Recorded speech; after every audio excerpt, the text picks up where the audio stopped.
একটার পর একটা বড় বড় বাস, গাড়ি, সামনে পেছনে বড় বড় পোস্টার, ব্যানার।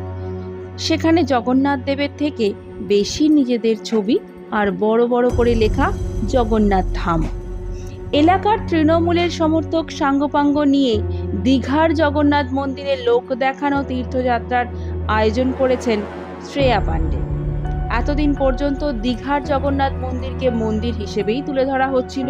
এখন সেখানে ধামের বাড়বাড়ন্ত শুরু হয়েছে। উড়িষ্যার পুরীতে এ নিয়ে জল গড়িয়েছে অনেক দূর।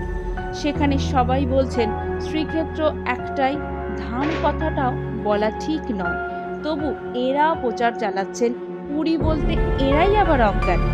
জগন্নাথ দেবের একনিষ্ঠ ভক্ত বলেও জাহির করেন নিজেদের, অথচ এরাই আবার দীঘার জগন্নাথ মন্দিরকে ধাম হিসেবে প্রমাণ করার জন্য উঠে পড়ে লেগেছেন। পুরীর লোকজনের মতামত এটাই।